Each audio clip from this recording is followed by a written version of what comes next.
Vous savez, chers amis, que l'Ancien Testament a pour nous de grands avantages et qu'il est pour nous, il est très précieux, tout aussi précieux que le Nouveau Testament. L'ensemble constitue la parole inspirée de Dieu. L'apôtre Paul nous dit que tout ce qui est arrivé au peuple d'Israël l'a été pour notre instruction à nous qui sommes parvenus à la fin des temps. Et dans l'Ancien Testament, on découvre aussi tout le cheminement de la mise en place du plan de Dieu. Et c'est très édifiant, très intéressant. Donc, sachons que l'Ancien Testament, où nous ne pouvons pas faire application de tout ce qui y est enseigné de façon littérale, bien sûr, il faut tout voir dans l'optique du Nouveau Testament, mais cependant, il est une source pour nous inépuisable de précieuses leçons.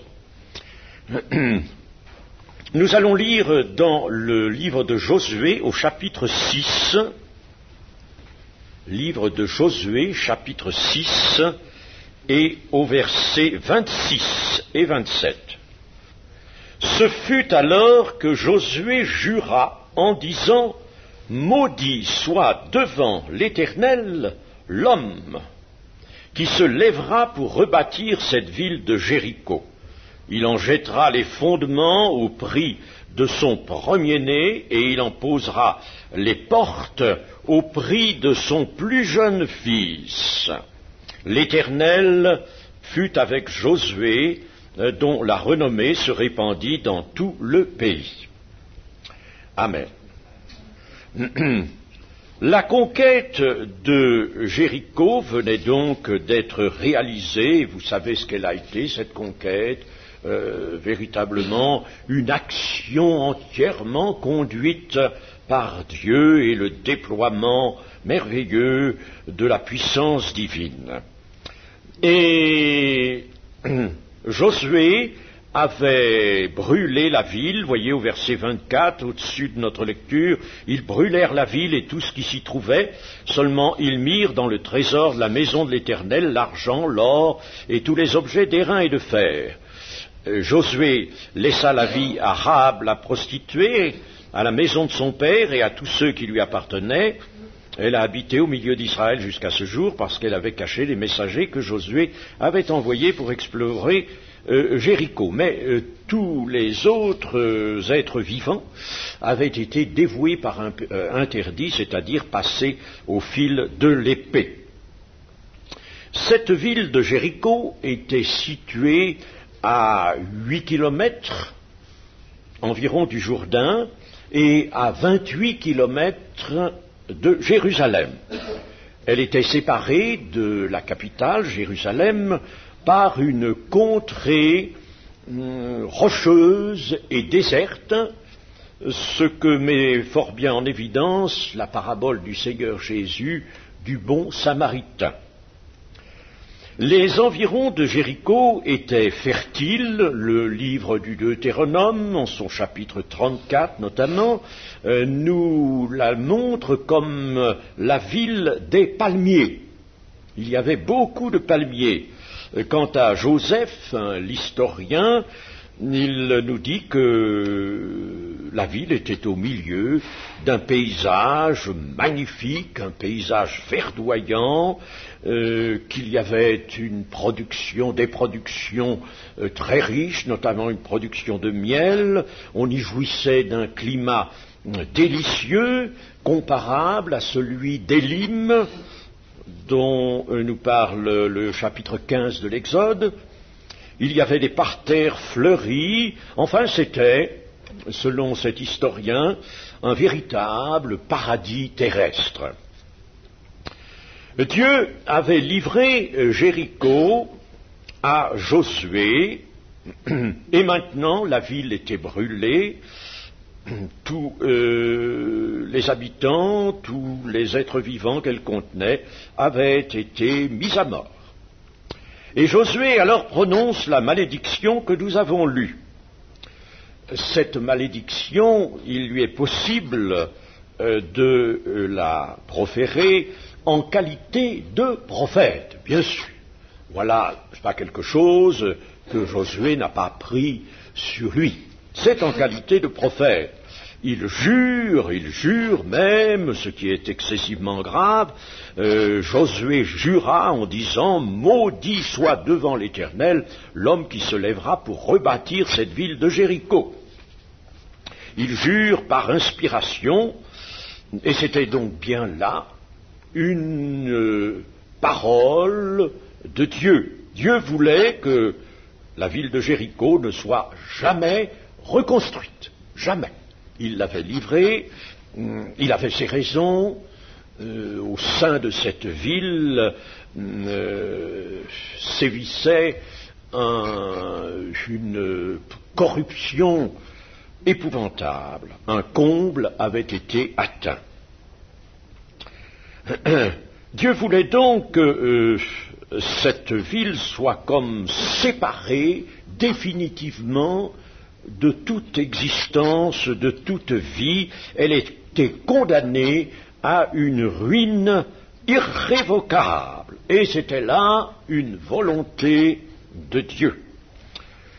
Certes, dans les actions de Dieu, il y a des décisions comme celle-là qui sont terribles, rudes.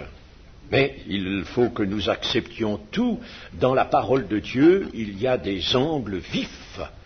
La parole de Dieu est elle-même une épée à double tranchant, ne l'oublions jamais, qui sépare moelle et jointure, âme et esprit. Il est impossible qu'il en soit autrement. Nous avons évidemment, nous aimons, disons, recueillir tout ce qui nous parle de l'amour du Seigneur, de sa clémence, de sa bonté. Nous aimons beaucoup les faits où nous voyons en effet même la douceur de Dieu s'exercer. Oui, mais sans qu'aucune atteinte ne soit portée à sa sainteté. Et la sainteté elle-même a place dans les actions de Dieu. Celui qui éventuellement, tout homme qui éventuellement reconstruirait la ville de Jéricho, devrait donc, selon cette malédiction, perdre deux de ses fils, l'aîné et le cadet. Deux de ses fils. Il perdrait l'aîné en commençant aux fondations de la ville, et il perdrait le cadet en posant les portes, c'est-à-dire en terminant la reconstruction de la ville. C'était une parole donc immuable avec menace de châtiment, mais menace de châtiment et avertissement. Dieu avertit. Il avertit. Et vous allez voir, enfin, je pense que nous ne verrons pas les derniers grands avertissements de Dieu, mais il y a dans l'Apocalypse des avertissements de Dieu avant les fléaux qui sont les jugements proprement dits du chapitre 16 de l'Apocalypse. Il y a l'avertissement par les deux témoins, par les trois anges qui parcourent toute la terre, un évangile éternel à la main, donc des avertissements solennels avant que ne viennent les jugements. Mais une question se pose, et nous ne pouvons pas éluder, bien sûr, des questions, elles se posent à notre cœur, il faut y chercher réponse, bien entendu, et cette question qui se pose ici est la suivante: pourquoi Dieu frappe-t-il les fils du coupable éventuel, de l'homme qui éventuellement reconstruira la ville? Pourquoi va-t-il frapper ses fils et ne va-t-il pas frapper celui-là même qui reconstruira? Pourquoi non pas l'auteur lui-même, mais ses fils? Alors, il est bon de répondre à cette question. Elle est légitime. La réponse ne peut que nous éclairer. Dans les familles juives, il faut savoir que les enfants étaient les colonnes de la maison, c'est-à-dire de la famille. L'aîné était l'héritier et le cadet était l'enfant de la dernière tendresse du père.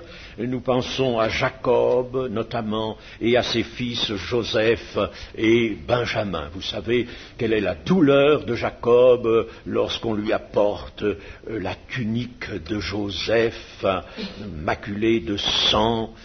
Quelle douleur perdre ce n'était pas lui le tout dernier, mais perdre quand même là le 11e, le fils en somme qui allait clôturer la famille, la descendance, sa descendance propre.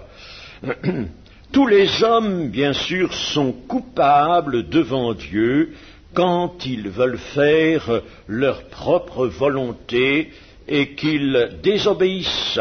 Et bien sûr, nous pouvons déjà dire ceci, c'est qu'en désobéissant à l'Éternel, ils compromettent leurs enfants. Attention, chers amis, j'ai fait moi aussi des études sur la famille chrétienne, et j'ai montré cela. Ils compromettent leurs enfants. Ils entraînent leurs enfants dans la même direction qu'eux-mêmes. S'ils vont vers la mort, s'ils marchent selon la chair, et vous savez que vivre ou marcher selon la chair, c'est la mort, dit l'apôtre Paul dans les Romains 8.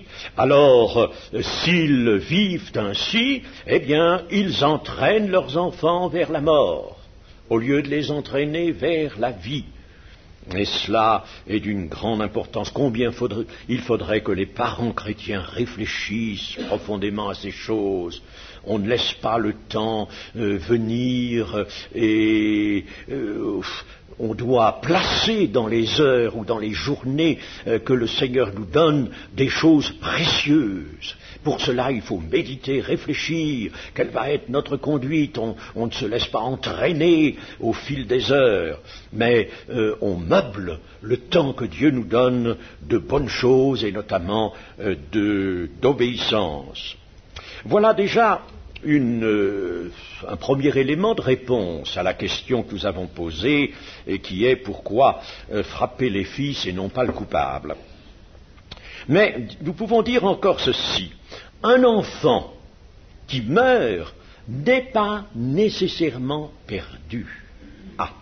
Il ne faut pas que nous voyions, lorsque l'Éternel fait mourir quelqu'un, qu'il le fait mourir nécessairement pour le jeter en enfer. Ça, c'est une erreur. C'est une erreur. Dieu peut faire mourir quelqu'un, n'est-il pas celui qui fait vivre et qui fait mourir? N'est-ce pas lui qui fixe le terme de la durée de notre vie sur la terre? Pour Dieu, vous savez, la terre est un champ d'expérience, mais ce n'est pas là que le grand bonheur se trouve. Il se prépare là, il se prépare sur la terre. C'est là que nous le préparons. Mais le vrai bonheur est évidemment dans le royaume de Dieu. Alors, il ne faut pas penser que lorsque Dieu reprend quelqu'un, un enfant ou quelqu'un, s'il décide lui-même de le reprendre, c'est nécessairement pour le jeter en enfer. Vous savez, il y aurait là un tas de choses à examiner dans l'Écriture. S'agissant par exemple de personnes d'un certain âge déjà, ou même de personnes simplement adultes, eh bien, il arrive que Dieu les reprenne subitement comme cela, mais Dieu a agi, Dieu est juste,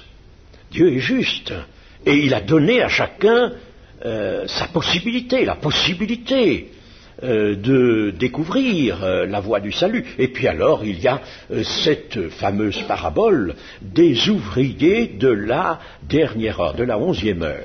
Les ouvriers de la 11e heure. Je ne sais pas si vous avez quelquefois entendu un évangéliste évangéliser là-dessus. Moi, je ne m'y suis jamais avisé.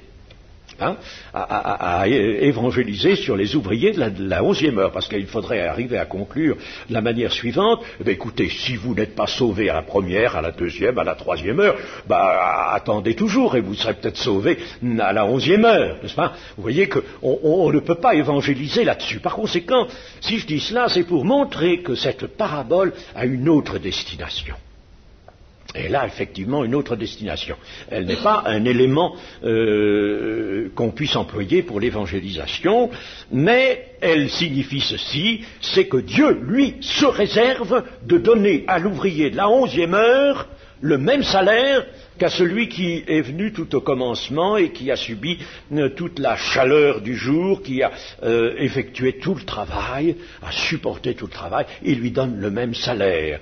As-tu quelque chose à dire ou avez-vous quelque chose à dire, vous qui protestez, vous ouvriers de la première heure, que je sois bon? Vous avez quelque chose à redire à cela, que je sois bon, dira le Seigneur, n'est-ce pas? Lui donne le même salaire. Et, chers amis, pour ma part, j'ai été envoyé par Dieu, dans certaines circonstances, vers des gens qui ont trouvé le salut à l'ultime moment. Bien entendu, attention, ce n'est pas une voie ouverte, ce n'est pas un système. Aïe, aïe, aïe. Que personne ne dise, j'ai le temps, surtout chez les jeunes, n'est-ce pas? J'ai le temps, je vais vivre un peu, et puis un peu plus tard, je pourrai me convertir, quand j'aurai bien joui de la vie à la manière dont on le fait sur la terre. Non, pas ça, bien sûr, ça, Dieu sanctionnerait immédiatement une telle position. Mais, ouvrier de la 11e heure, c'est vrai, un jour, le Seigneur m'oblige, mais ça a été extraordinaire. J'étais à Alger, j'avais beaucoup de choses à faire, j'étais très pris à ce moment-là, et une circonstance intervient à 450 km de là, c'est-à-dire à Oran, et il fallait que quelqu'un du service central, et j'étais le chef du service à ce moment-là, quelqu'un se déplace pour aller régler cette affaire, l'affaire qui s'était présentée à 450 km, je vous dis, à Oran. Il fallait vite prendre le train et aller là-bas. Et moi je dis non et je désigne quelqu'un pour y aller à ma place. Mais je ne sais plus comment ça s'est passé. Impossible, il a fallu que ce soit moi.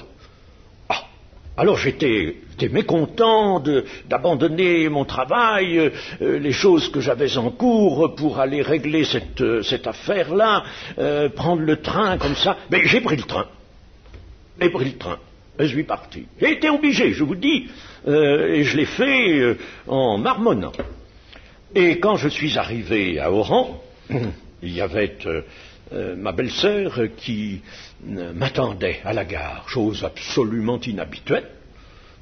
D'ailleurs, elle était catholique, elle l'est toujours, et elle m'attendait à la gare. Et un représentant de mon service, lui, n'y était pas. Alors, je lui dis, tiens, comment ça se fait que tu es là? C'est toi qui viens me chercher? Oui, je viens te chercher, en voiture. Vous voyez? Parce que je vais te mener chez un oncle qui est à l'article de la mort. Il faut que tu viennes le voir tout de suite. Alors j'y vais. Et j'arrive chez cet oncle qui était couché, c'est un homme âgé, mais il était très lucide. Et alors là, bien sûr, moi, je me suis dit, tiens, je vais lui parler de l'Évangile, il faut vite faire, en termes excessivement simples, vous savez, c'est pas de la théologie qu'il faut faire à ce moment-là, c'est vraiment énoncer la vérité de façon aussi simple qu'on le peut, avec son cœur. Et alors il me répond en me disant « Oh oui, Jésus, il était grand, ils l'ont battu, et il paraissait travaillé par toute la passion, en somme, il avait eu comme une vision de la passion. Moi, à un moment, je me suis dit, tiens, oh là là là là là là, ça ne va plus très bien, et il entre un petit peu dans le délire, n'est-ce pas, j'arrive peut-être un peu tard, mais en l'écoutant, je lui dis, mais après tout, c'est sensé ce qu'il dit. Alors je lui dis, voyez donc, ils l'ont battu, ils l'ont frappé, ils l'ont fait mourir. Oui, il me dit, oui.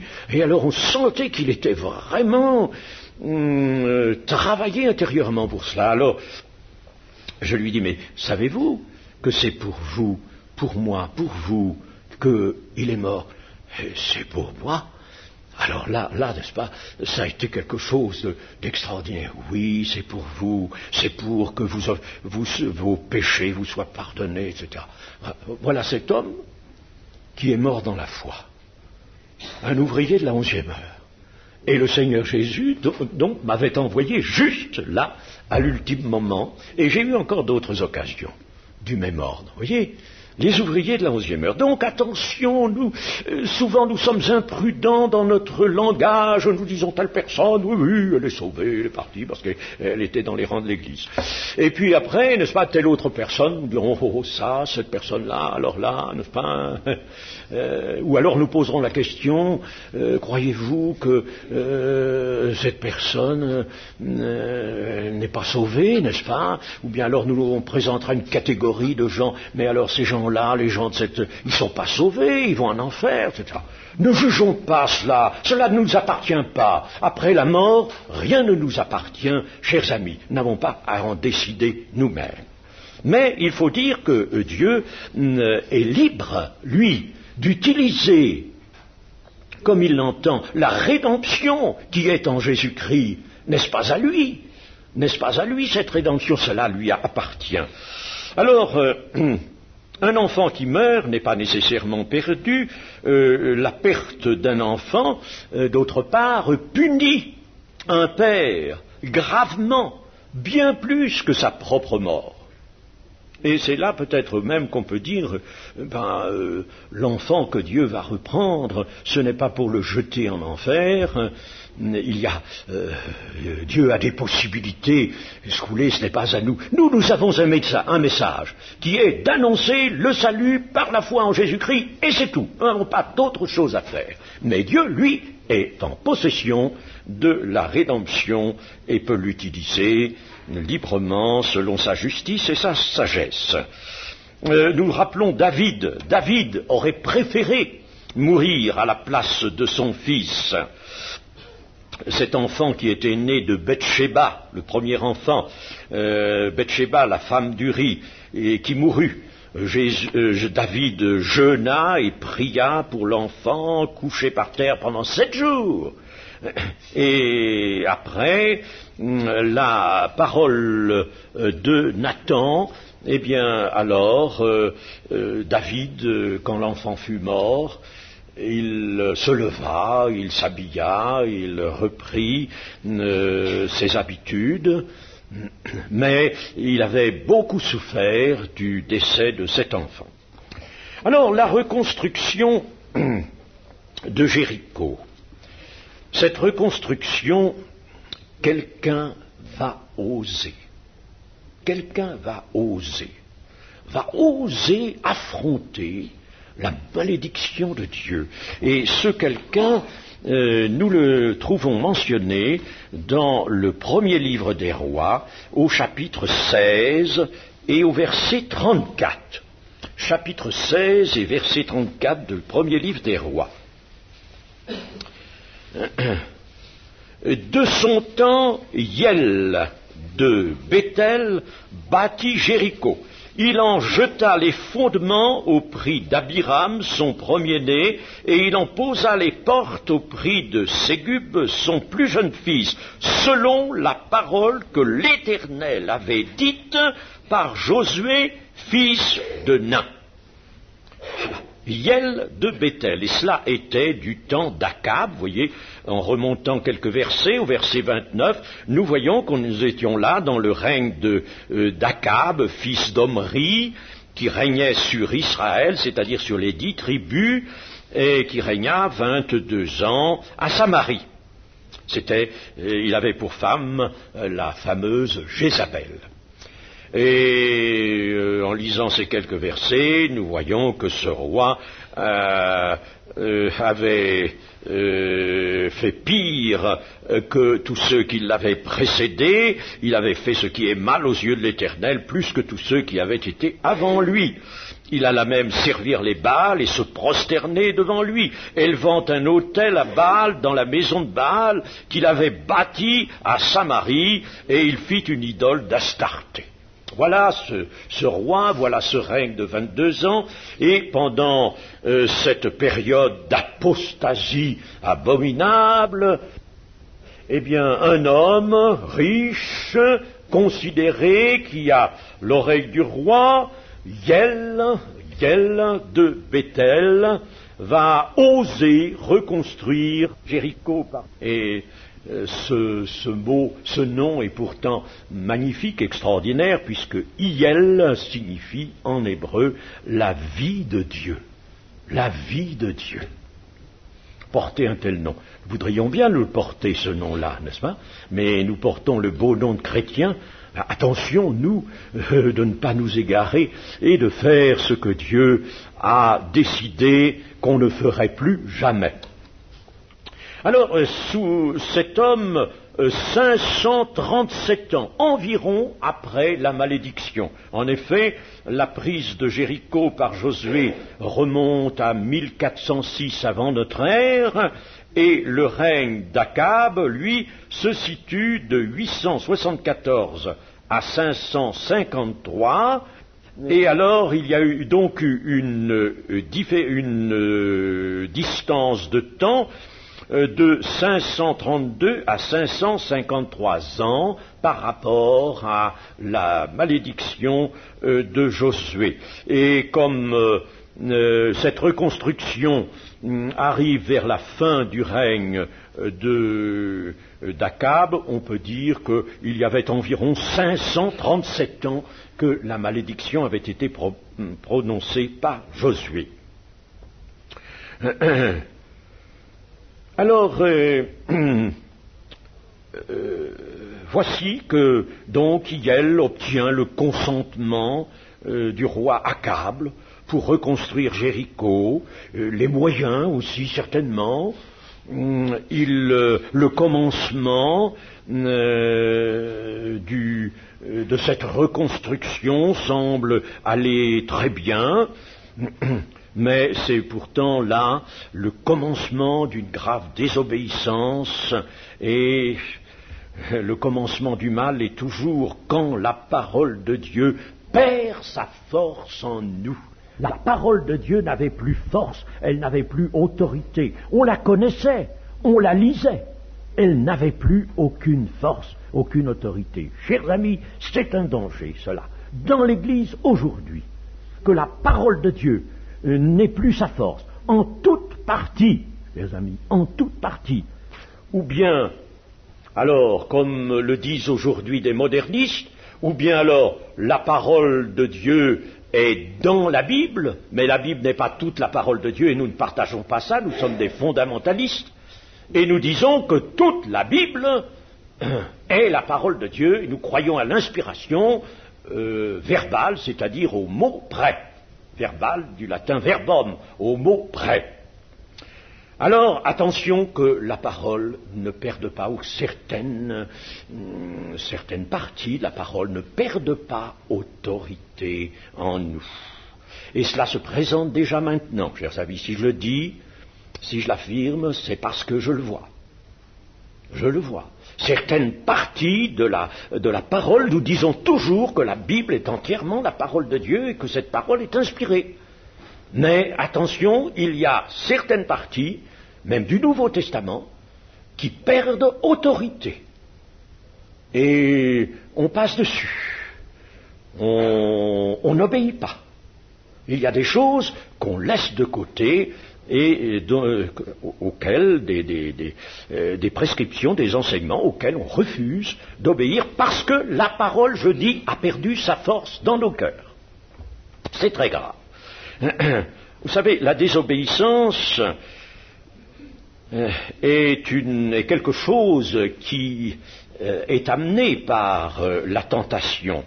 La foi, alors, n'agit pas pour retenir l'homme, alors l'homme est amorcé par une tentation, l'homme se donne de bonnes raisons, on peut dire, oh, telle chose, ça c'est secondaire, ne soyons pas excessifs, j'ai entendu tout ça, Dieu est amour, vous savez, Dieu est amour, oh oui, Dieu est amour, comme on déforme l'amour de Dieu.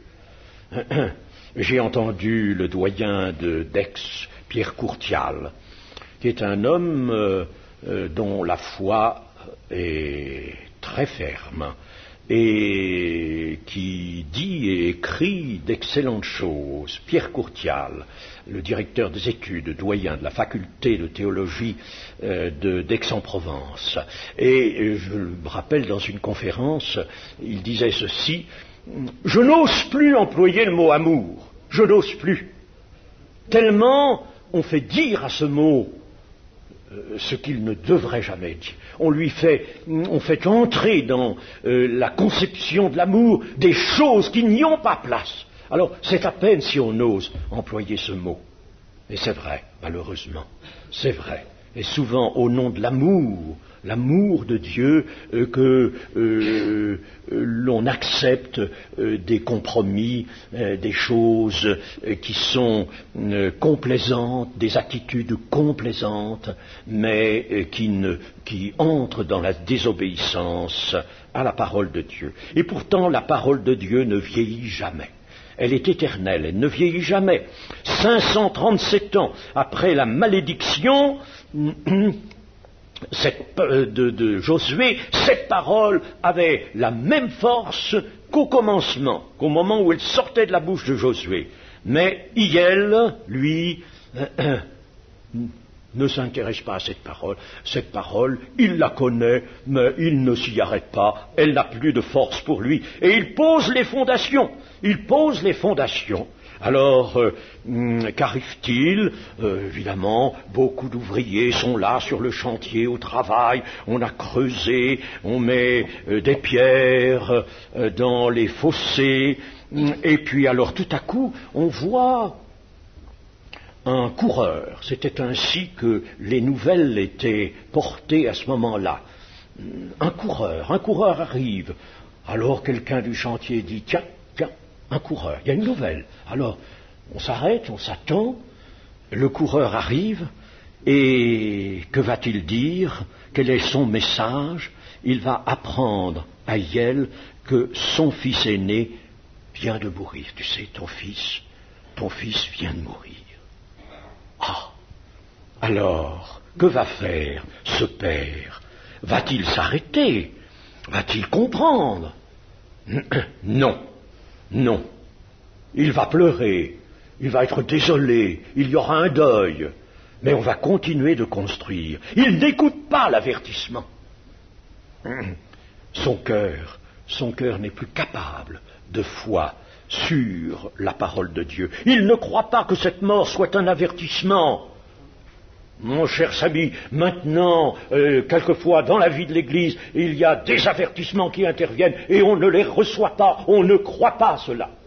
Ah, mes amis, voulons-nous être fidèles? Savons-nous que le Seigneur Jésus va revenir bientôt et qu'il faut qu'il trouve l'Église de la dernière génération irrépréhensible, irréprochable, sans ride, sans tache, ni rien de semblable?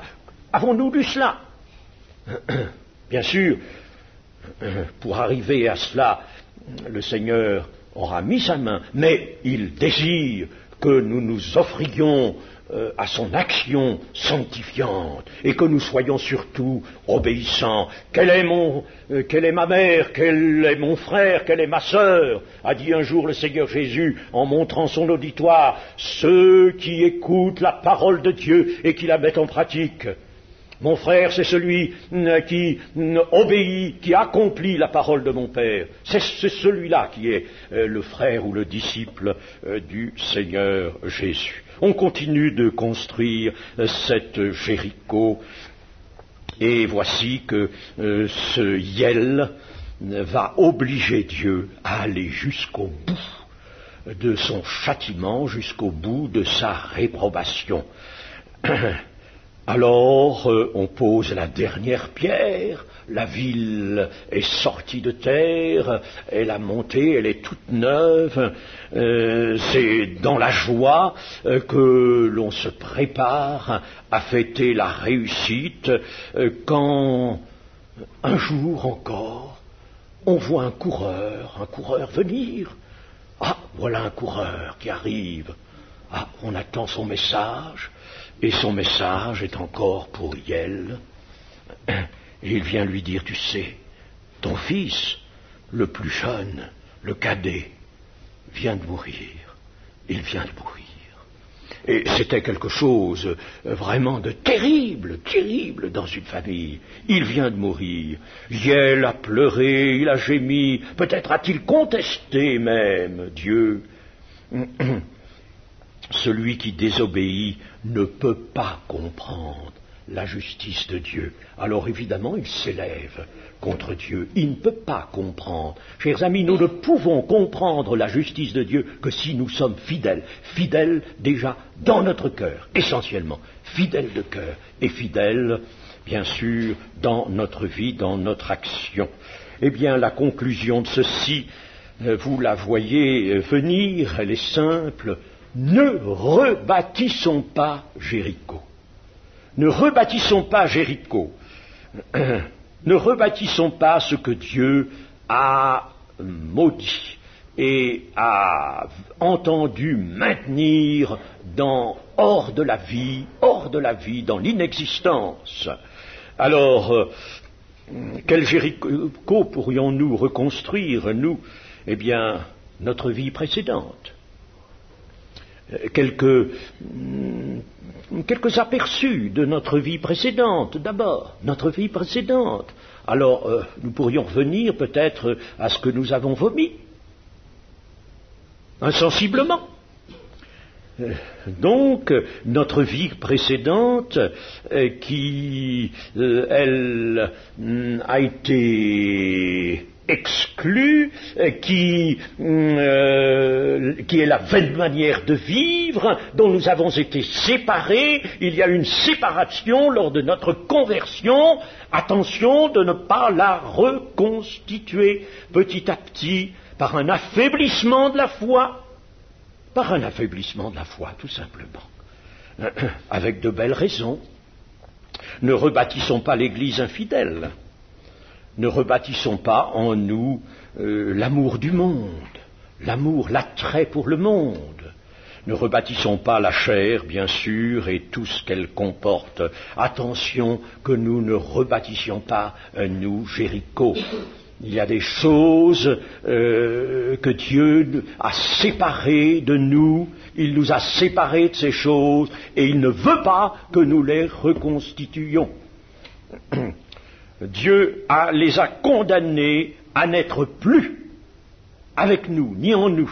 Il les a condamnés à cela. Notre baptême a d'ailleurs été l'engagement d'une bonne conscience envers Dieu. Et j'aimerais vous lire dans le chapitre 8 de l'Épître aux Romains les versets 12 et 13. Écoutons ces versets. Ainsi donc, frères, nous ne sommes point redevables à la chair pour vivre selon la chair. Nous ne devons rien à la chair, nous ne lui devons rien. Nous ne sommes pas redevables. Si vous vivez selon la chair, vous mourrez. Mais si, par l'Esprit, avec un grand T, l'Esprit de Dieu, vous faites mourir les actions du corps, vous vivrez. Car tous ceux qui sont conduits par l'Esprit de Dieu sont fils de Dieu. Être conduit par l'Esprit de Dieu et être fils de Dieu, c'est tout un. C'est la même chose. On ne peut pas dire je suis fils de Dieu si l'on n'est pas conduit par l'Esprit. Vous voyez, ici. Être conduit par l'Esprit, c'est être fils de Dieu et inversement. Alors, il faut que nous conservions cela. Il faut même que nous progressions dans cette position nouvelle où Dieu nous a placés. Et comment pourrait-on arriver à reconstruire notre Jéricho? Eh bien, par affaiblissement de la parole de Dieu en nous, je l'ai dit tout à l'heure. Attention à cela, l'affaiblissement de la parole de Dieu en nous. Il est arrivé, chers amis, que des pasteurs, et je pense à mon propre ministère aussi, eh bien, se trouvent devant des chrétiens qui ont besoin de conseils, qui aiment consulter.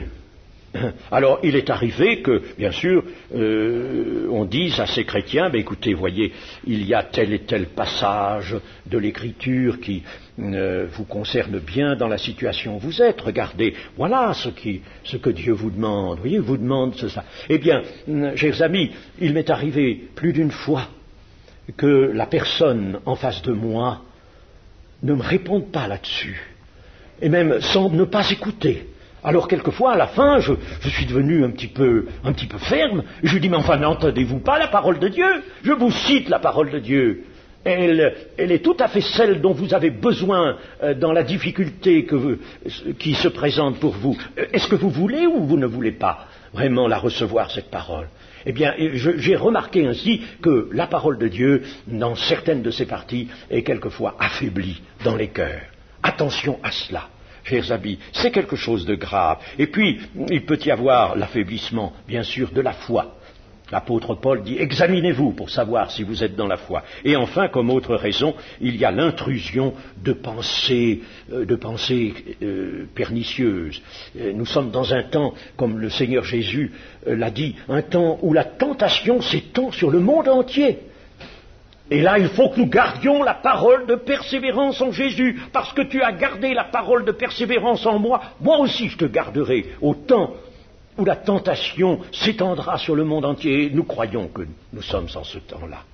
La tentation, la séduction est forte et puissante. Alors gardez la parole de persévérance, c'est-à-dire la parole qui consiste à persévérer dans le Christ et dans toute sa parole. Parce que tu as gardé la parole de persévérance en moi, je te garderai aussi. Nous avons besoin, vous voyez, que le Seigneur nous garde. Alors, chers amis, telle est la conclusion à laquelle nous arrivons avec le récit que nous avons trouvé dans Josué, dans le premier livre des rois, et tel est l'avertissement que nous donne la Sainte Écriture, que nous donnent ces choses, ces événements qui se sont produits dans le cours de l'histoire du peuple d'Israël. Retenons-les, chers amis. Ne disons pas, moi, il n'y a pas de danger pour moi. Non, je ne peux pas, moi, pour moi, toute la parole, oh oui, j'ai toute la parole. Examinez-vous pour savoir si vous êtes vraiment dans la foi à toute la parole que le Seigneur nous le permettre. C'est pour nous que ces choses sont dites. Cet avertissement n'est pas quelque chose qui nous bouscule, mais quelque chose qui nous veut du bien, comme tout avertissement de Dieu. Amen. Ô Seigneur, notre Dieu, notre Père, sois loué, sois béni. Oui, nous voulons, Seigneur, que toute ta parole soit pour nous la parole de Dieu, et qu'elle soit dans notre cœur, qu'elle y ait bonne place, et qu'elle ne puisse jamais s'effacer, qu'elle soit ancrée en nous. Nous voulons être comme Samuel qui recevait la parole de Dieu et qu'il la faisait pénétrer profondément dans son cœur. Ô notre Dieu, qu'il en soit ainsi pour nous tous, afin que nous te soyons fidèles en toutes choses, pour te glorifier. Amen.